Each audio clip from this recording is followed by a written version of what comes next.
Ma Shri Ma Jaya Jaya Ma.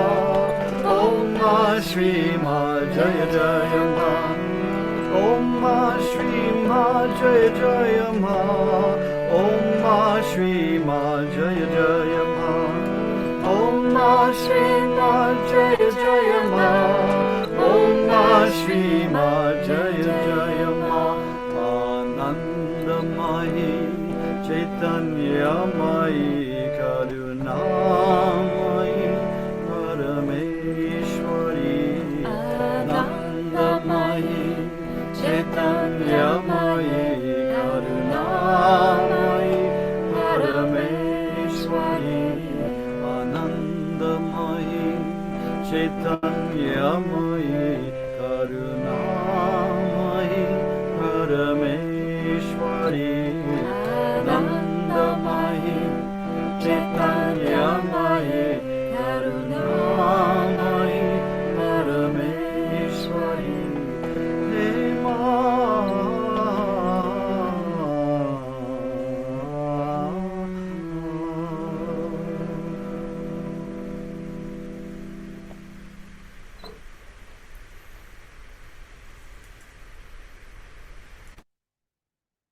Very good. So we have time now. We would like to open the floor to any discussion or sharing or ideas about Ma's readings today. But let's do keep the subject confined to Anandamayi Ma and her teachings in life. But however you want to express this, as long as you're talking about Ma and her teachings, which is our subject today in this monthly satsang.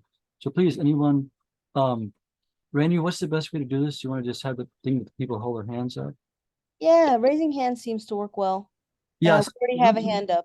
Yeah, if you look down in your reactions, is it in reactions? I don't know where reactions. Yeah, at the bottom of the screen, there's a little thing that says reactions, and you hold your hand up, and then Rainy. Raise hand. Yeah, but Okay. Arpita, go ahead. You're there. Okay. Technologically challenged. I'm sorry. No problem.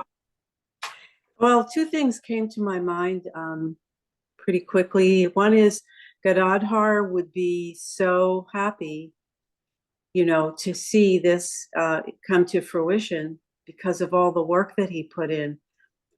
And it would just give him a great deal of joy. Yeah. And so I thought of that. And then also what you said about how when we were with Ma, the Westerners, like everything was really beyond verbal. I didn't understand. There were some translators when I had a private with her, you know, but it was the whole just being there with her and the transcendent experience that's either pre-verbal or transverbal or however you want to say it. But the words are certainly,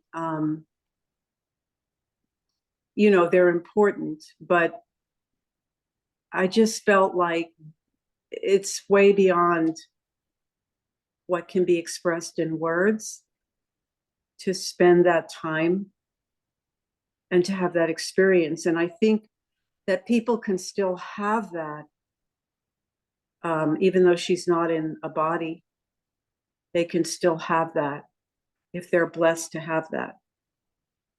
But those are the things that occurred to me. And I think also that was a beautiful seva that you did and are doing, to write all of this and to spend all this time and energy to do this work.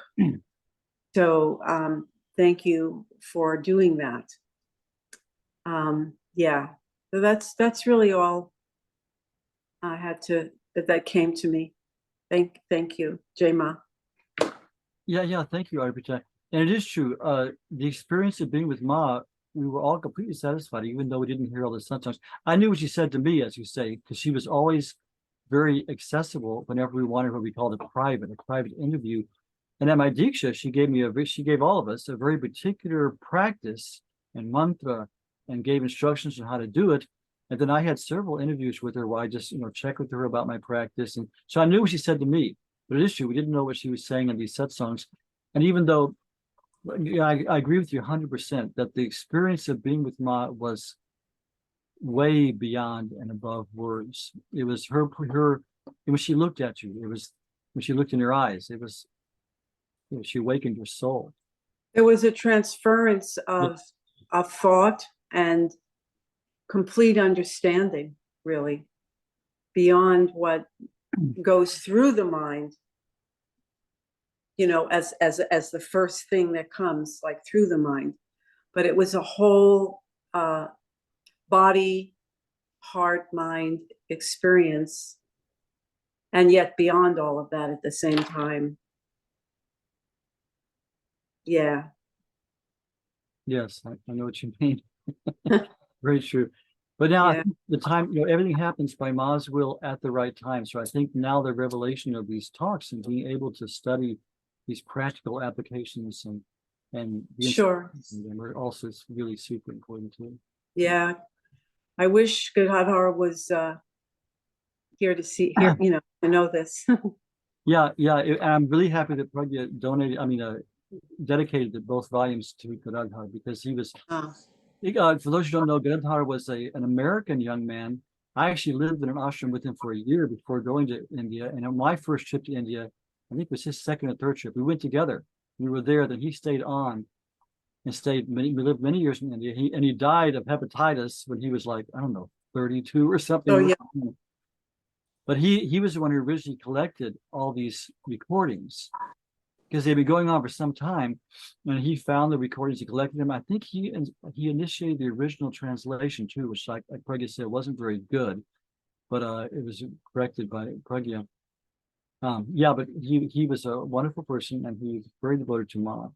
And it's true, he's I'm sure he's very happy wherever he is now at Ma's feet. Good. Does anyone else have their hand up? Yes, we have Sanjay next. Sanjay? Jai Ma to everyone.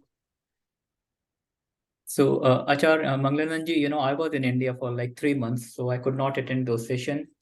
But I could get a chance to go to, you know, Ma Sharanam Ashram, and I spent like a couple of days over there, and you know, those moments, yeah, those moments were like blissful, you know. I cannot, you know, describe it. And I got a chance to take a holy dip, you know, in the Narmada River, which flows next to the ashram, you know. And I was not knowing, you know, much about Ma Narmada and in that ashram when I spent time with, you know, Swami Guru Sarananji. So much he told about the river, you know, he went all around the river. So that experience was really great, you know. So, and I'm thankful, you know. Manglananji, you only told me that Sanjay, if you are going to India, go and visit that place, you know. And I did it, you know. But definitely, you know, it must be, you know, Ma Grace. She gave me a chance to go over there, and I'm really thankful for that. I'm very happy you were able to go to Sanjay Bhai. Very good. Yeah, our Mahasharanam Ashram is actually the second project we did. The first project was in Omkareshwar, and this is further downstream, and it's just surrounded by beautiful farmlands on the banks of the Narmada River. And we have a school there for the village children of about, I think it's about 300 students now. And a Gurukul, we had 50 boys, but after COVID, most of them left. But now they're back. I think it's about 20 boys now. And we were going to have a Gurukul for girls too before COVID. You know, things are just now slowly getting reorganized.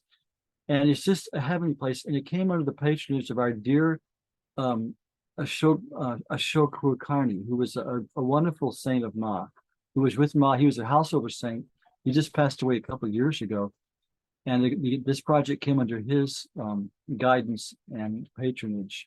And his ashes are now there, as you saw. They're in the main courtyard. It's a wonderful ashram. We have a big round temple dedicated to Ma, but it's also like a Shakti mandir in the sense that the whole ashram is based on Sri Vidya, which Ashok Baba initiated Swami Gurusharan into, and all the pujas are done in this very traditional way of tantra, of divine mother worship.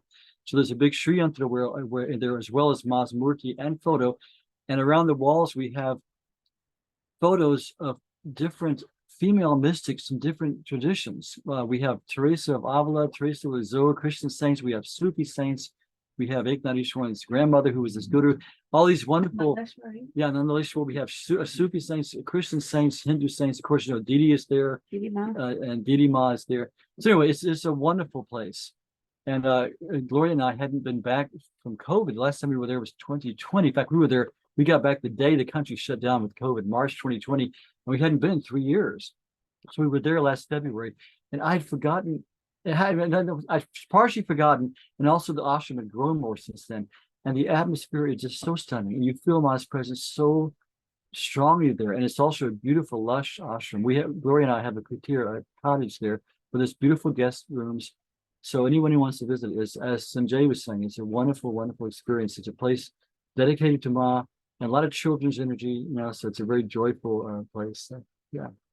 So I'm really, really glad you went, Sanjay. I'm very happy to be able to go. And you know, Acharya, you know, morning the kids, they do the Sobha Yatra.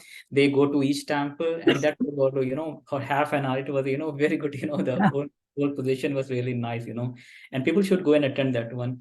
And other thing, you know, might be the discussion would have happened over here. I heard that Swami Guru Saranand, he is going to be in America, you know, probably in the Feb month, and planning to have a week of Sanyam Sapta. I don't know if something like that is there. Probably I would like to know more, you know. If Mark permits me, I would like to join that session for a week, you know. I don't know. I haven't, he hasn't talked to me about that yet. We'll see what happens. If he comes, we'll definitely all get together however we can. Yeah. Absolutely. Yeah. Yeah, he hasn't been to America. We brought him, what? When was the last time he was here? Before COVID. Maybe 2018. September 2019, I think. 19, okay. Sanjay, did he say anything to you about coming to America? No, actually, I was talking to Sarabjit Singh ji, you know, other day, and then I said, hey, you know, why we don't have any Sanyam Sapta like that in America? You know, I told him. He said, Sanjay, there may be, you know, a chance. And then he mentioned about that Swamiji, you know, coming to US. And I said, if something is there, you know, on the coordination side, you know, if I can help. So he said, sure, you know, and probably I told about you and Acharya that probably you must be knowing, you know. He said, yep, we are in the discussion. So in that case, you know, if something is there, if I can do, you know, I'm there to help you out. Thank you. Thank you. Well, that's great news. Thank you for that report. We were telling him, you know, since he doesn't travel anymore, some before COVID, he should at least come to one location in Europe that's central and have everyone come to him, and then come to Pragya in Boston and to us in San Francisco. At least that much. And earlier when we were there, he said, yeah, we'll try to do that. So we'll see if that's developed further. We'll keep everyone in touch as things develop. Wonderful. Anyone else have their hand up to share anything? Anna has her hand up. Please. Who is it, Anna? Shama. Shama. Oh, okay. Going back to Gadardhar, Prajna, I think you will like this story. I used to sit with him beside the Ganga near the ashram. After I left, someone told me that when Jimmy Carter was in Delhi, Gadardhar took a book about Ma and went right to one of the guards there and said, this has to go directly to President Carter. And somehow he saw it go into the hands of President Carter. It's amazing. So there's certainly a link between Ma and the United States, as you all know, and as you are living. Yeah. That's incredible. And, you know, Jimmy Carter is rather a saintly person. Yes. He's becoming more and more unsaintly as he left the president. He's perhaps the only American president who has spoken on behalf of the Palestinians. And didn't he go and build homes for people with his own hands? And that's a project. Yeah. Amazing. Thank you, Shama. That's a good information to know. Wow. Wow. Anyone else have any subjects? We have Michael Zeev up there. Yeah. First of all, Prajna, thank you so much for these books. They're just amazing. And I wanted to go back to the Maitri Dhyana that Mangalananda beautifully sang for us. So in the first part where I think it's the 4th verse where he says, placing thy feet in the lotus of my heart, I make mental offerings of all kinds for the worshiping of thy lotus feet. And I was just curious as to what those mental offerings were. Like, is it just any offering of a thought to put on the altar before Ma, so to speak, or before her feet, or specific thoughts? I'm just kind of not clear. I'd just like anybody to talk about that, if that makes sense. No, that's a very good question, Michael. I'll see what I can explain it if anybody else has any explanation also. First of all, in Indian culture and tradition and Sanatana Dharma, you know, but I think in all the religions that come from India, Buddhism also, you have this idea of feet, and adhering to the feet of the Guru or the feet of God. It's an interesting thing. It's a very cultural thing, but also it's you could say a psychic or physiological phenomena also, that I know I've studied biomagnetic healing, where you use your hands to help move energy in people's bodies for healing. And the body is like a big horseshoe magnet. The energy comes in one side, it goes out like this, and then it comes down like this and out the feet. So that's why in India, it's also a normal person's feet are considered unclean in the sense that our energy is always going out of them. So if you don't touch something with your foot, it's considered disrespectful. If you hit somebody with your foot, you apologize and say, "Oh, excuse me," like this. So our energy is coming out of our feet. So it's considered a normal person that you really don't want to contact that. You don't want to mix your energy with someone else's. But then that's why we reverence the saints. When you come to a saint in India or even to a temple, the first thing you do is you bow with your head down you bow on your knees and put your head on their feet, because for this very same reason, their energy is coming out of their feet. And if they're a saint, they've realized God, or if they're someone like Ma, who is an incarnation, that divine energy is pouring out of their feet. So wherever these great ones walked has been sanctified by the energy coming from their feet. And I'll tell you one story later about that, about a shocking thing Ma said about feet. But so that's why we say we reverence the feet of the Guru. We reverence the feet of God. We want our devotion to be applied to the feet of God. People use the term, "I want to become the dust of Sri Krishna's feet." So it's like that way.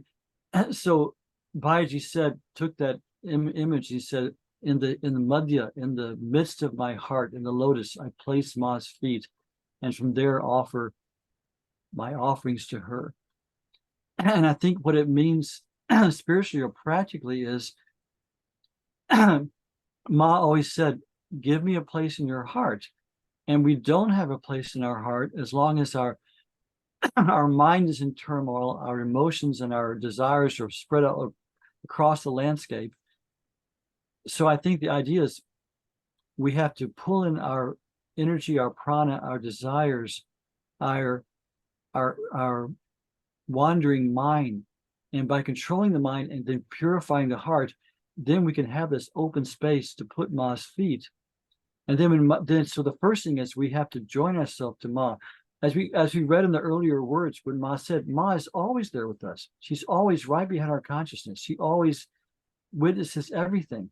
But we don't feel her because we haven't made a place for her in our heart yet. And by that I mean we haven't calmed our mind and put our intense desire to be with her in our hearts. And the more we can do that, that's enshrining her feet in our heart.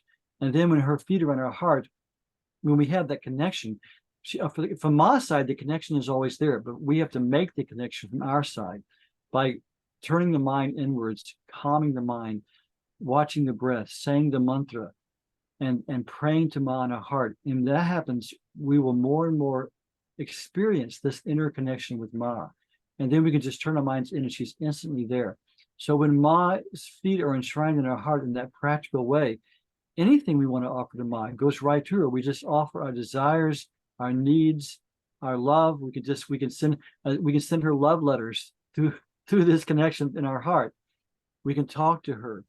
We can tune ourselves so we can hear her will for us in our heart. It's a yogic process. And like the reading today that Ma talked about, she gave all the information right there. The name itself is God. And when we enshrine that in our heart and learn to calm our minds and our breath and put our minds on her. And the more we do through meditation, we learn to develop concentration so we can keep our minds on that mantra. So we've learned that from our side. We've learned the skill of keeping our minds and our desires on Ma's feet. Then that contact is there. And then we can offer anything there. I think we can make any offering to Ma. We can make a request for something we need. We can just tell her how grateful we are to her. We can just breathe her name in and out of our heart and be with her. And Ma says so many times, this is the essence of Bhakti Yoga. It's taking our mind off this small self, this small story that we think we are, and thinking of God more than we think of ourselves. So we have to, she said, Ma says many times, and you'll read it in this book of Prajna, she says so many times, try to remember God all the time. And to us, Ma is God. So we remember Ma all the time. Then that breaks this pattern of this cycling of just little selfish thoughts about a little selfish self that's not really there, not really real. And then namely us, our body-mind complex, we think it's so real. Remembering God, we're remembering Ma. We're remembering Ma, to me, is not just that little body. She's the all-embracing whole, oneness, Purna.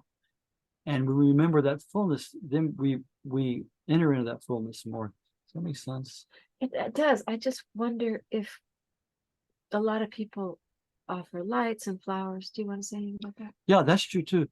That we were talking more about but in the lotus of the heart, offering offerings in the lotus of the heart. But it is true. Ma did stress a ceremonial puja in any way. It could be. She always said make it simple. But like I do a daily puja at the beginning of my meditation, and making offerings is a wonderful thing. To be, you make a connection with the form of the deity that you worship, your Ishta. When you offer just lights and incense and fruits and flowers, and Krishna says in the Gita, the smallest thing you offer, a leaf, some water, I accept if it's offered with love. So making offerings in general is a super important thing for our sadhana. Because again, it brings us out of ourselves. We're always so preoccupied. And we as humans, just the human condition, we're just so self-absorbed in the small self and so absorbed in our own life. And these things where we pull ourselves out of that and open ourselves up with that wider vista of consciousness, which to us, Ma is the embodiment of. And when we make offerings, just offering a little, we have a picture, we offer a little light, we offer a little incense, you'll find that small gesture is always received with love. And it's a huge help in our sadhana.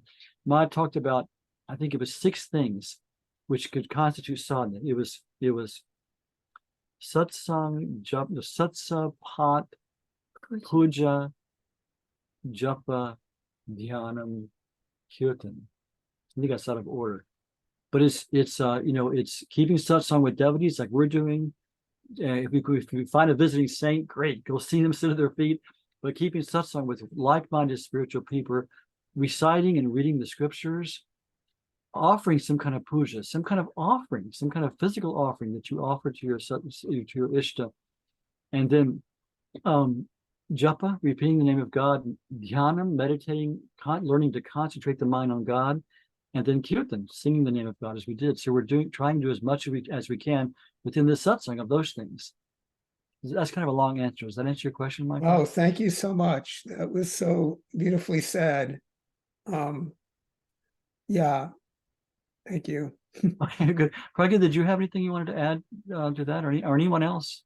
No, I really love that you mentioned both the offering where we could offer our anger or our impatience or whatever it is that we can offer things that we want to get rid of, but also we can offer physical things. And one of the things I loved about living in Varanasi for a year was I would go down to one of the temples to Lord Rama and just watch people come and do their offerings there, their puja. And for everyone, it was completely individual, what song they sang, whether they offered flowers or candles. I mean, that's the thing I love about, bhakti yoga, is it's very, very individual. And what matters is the intention, that it's coming from your heart. And so the particular objects don't really matter as much as your bhav, your devotional feeling. Yeah, I found that doing a very simple puja has really changed my whole meditation and the devotional piece. So it's really good to hear that. Yeah, thank you. Good, yeah, good, Michael. It's good. Thank you, Prajna. That's very wonderful. It is wonderful to see the devotions of the Indian temperament, because the Hindustani people, the Indian people of India, devotion is built into their nature. And it's so beautiful to see it expressed so many times. Bengalis especially are incredibly devotional. I spent many days in Dakshineshwar in near Calcutta, where Sri Ramakrishna lived, where the Kali Mandir there. And I love to see the Bengalis come up, and they come up and they stand before the image. They say, "Ma, ma," which is with so much. It's just the devotion is just like pouring out of them. It's so beautiful to see. And occasionally you see devotion, and not so often, but occasionally you see devotion in the West, and it's beautiful.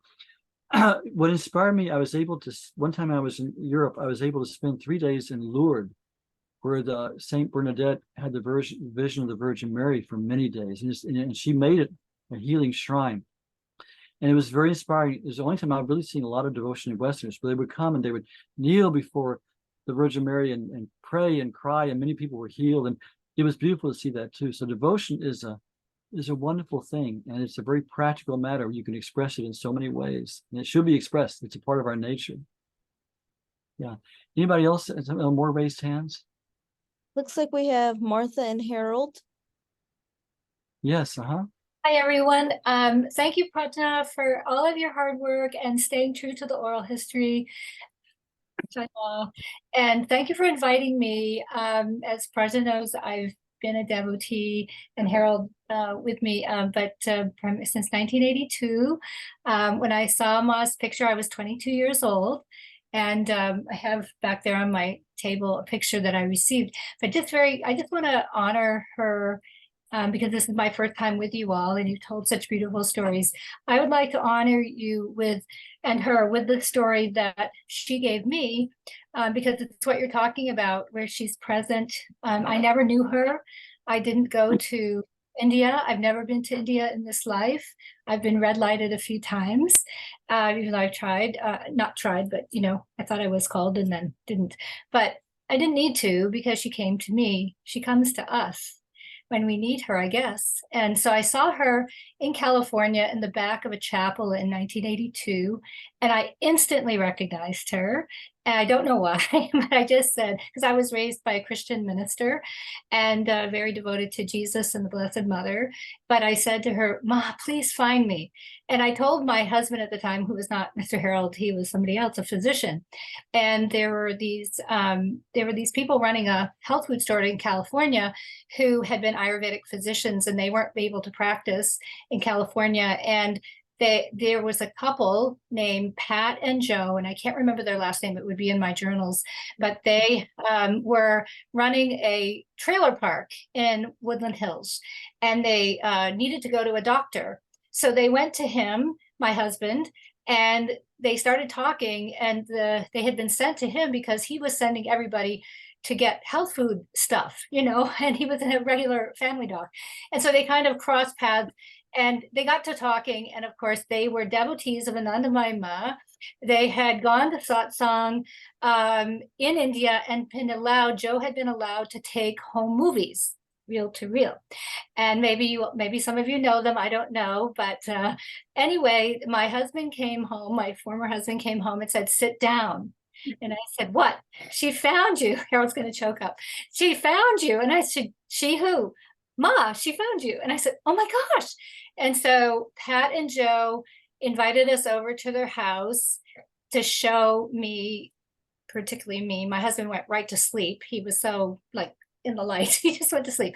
But I was sitting there, and here was the satsang, and she was on a platform with her girls around her in the orange, and her older girl, who I don't know their names, of course, but their glasses went like this because Joe was taking the movies, and Pat was in the line, and she took a Gopala up in front of Ma, handed the Gopala to Ma, and on camera, Ma went into samadhi. And so I looked at Pat and I said, like this, I was 22. I didn't have a lot of the words for things that I do now at 63, but I said, Ma, and she said, it's okay. She's okay, like that. And she, 5 minutes later, came back into her body. But of course the girls were going like this, like, is she gone? And, is that part. And so I was really blessed with seeing that. But here's not the end of the story. Or the end of that part of the story was after the end of the film, Ma took the lei of marigolds around her neck and placed it around Gopala and gave it back to Pat. And Pat took it on camera and walked away. Well, I'm an herbalist, and I have pictures of eating marigolds when I was 1 year old. My sister was feeding me marigolds. It's in my baby book. I mean, I love marigolds. And Pat came out, and I have one of the marigolds over there that Ma gave Pat. So I have a lot of other stories. She's very present guru. She never left us. I'm the witness because I haven't been with you guys ever. And I only know Prajna's work because I'm a historian and I know the archives, and my father taught at Divinity School at Harvard and things like that. So we're connected, but I really appreciate that Ma has now given us the opportunity to join you because, we're kind of in what I call the outer rings, and we're happy to bring in others who are with us in the love of Mother. So, Jai Ma. Jai Ma. That is beautiful. I love Yeah, this is real community. They were able to share this. Okay, let me tell you some more. Do you know them? Do you know them, Pat and Joe? You do? Okay. Pat and Joe received the name from Ma, Shraddha and Satya. I've known Shraddha and Satya for about 35 years. I call her Swami's mommy. Yeah. Are they still alive? Are they still alive? No, I'll tell you what happened. Anyway, when I moved, I've been living in an ashram for many years, which they visited regularly.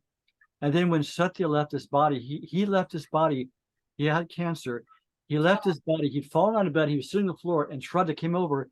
They had the same mantra from Ma. And Shraddha put some prasad from Ma in his mouth. He was looking at a picture of Ma, and she was saying the mantra in his ear as he left his body. Praise God. Yeah, and then she lived many more years in a small trader camp in Florence, Oregon. And I would visit. I kept in touch with her when I was in India. And then when I started touring, I'd always spend a few days with her. Quality satsang. I'd just go. We'd sit in her little cabin and just talk about Ma literally all day for days on end. It was incredible. And I promised her many, many years ago that when she passed away, I would put her ashes in the Ganga, because she put her husband's ashes in the Ganga, which is a ritual which is very important to Hindus, that the Ganga is considered feminine divine light, which I can attest it is through my experience. And when the ashes of a cremated body go into it, the soul is really blessed. I've done it with 3 people now. When I was traveling with Ma, one of my friends gave me their baby who had died just a few months old, and Ma directed me how to do the ritual. And then I put my friend's Haripriya's ashes in Ganga. And then this last trip, Gloria and I were in India just in, Shraddha passed away. 2020. Yeah. No, 2019 she passed away. No, was it that long? Anyway, she passed away fairly recently within our lifetime. And so when Gloria and I promised her I'd put her ashes in the Ganga. So her ashes were, her son gave me her ashes, and they were underneath Ma's paduka on my altar for a long time. So Ma's feet were on top of her head. And then just this last year, 2023, February, what were there? February? We went to Ma Samadhi, and the people were so kind to her. They knew Shraddha, and we arranged a big bhandara, a big feast for many poor people, and we gave them money, and we fed 21 sadhus in Shraddha's name. And I bowed to them and said, please pray for my dear friend, my Mataji Shraddha. And then the ashram in Kankal, where Ma's body is interred, assigned us a really wonderful Brahmin Pandit, and we went down to the banks of the Ganga. I can show you photos. I got nice photos.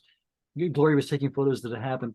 We went down to the bank of the Ganga in Kankal, in Haridwar, and did the full ritual. It's real beautiful. Her ashes were there in this pan, and the Pandit was, he was having me do it. We put all these different blessings and flowers, and then I merged them into the Ganga, and I felt like Shraddha was just right there, just so happy. Gloria and I were both weeping. It was so Thank beautiful. you for telling me, because it's such a full circle moment for me to find you all. And I'm wondering what happened to those videos that the reel to reels that Joe took. Do you know? Do you have? I had the actual reel to reels, but then Shraddha managed to put them on digital. And Christopher Pegler, who I believe is still here at this satsang today, has for many years hosted the Matri Satsang in London, England. Christopher, are you still there? Anyway, he was here earlier. I'm here. Yes, I'm here. So I know you've put a lot of Satya's movies on the internet, right?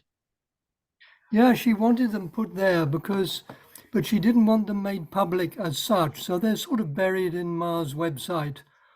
She was very particular that no one should make money from them, should sell them. Ma had given her very strict instructions about distribution. Yeah, she said never take any money for this. It's true. That's why we never take any money for songs or Matri Satsang, things like that. Yeah. So interesting. So they have been. I had the actual films, which we were afraid were going to disintegrate. I think I gave them to somebody. Oh, I gave them to somebody in Southern California, and they were going to store them in a vault. But the main thing is they went on to digital, and now Christopher has done wonderful seva and putting many of them on his website and on the internet. So they are there, and people are seeing them.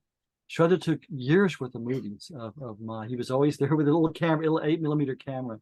Yeah, and I'm a historian, I'm a kind of preservationist. So and I work with a lot of spiritual leaders. So it's been in the back of my mind and in my soul for years that I had to find it. So I'm glad it's safe. Well, it's really wonderful. You're here, and this is your home. This is our community of Ma, and they're always welcome here. That's just so wonderful that we're sharing these things and making all these connections. This is her book. She wanted her book published. She wasn't happy the way it was published in India, so she was very meticulous about it being republished. It's also it's published as an ebook as well, and the links are on the website.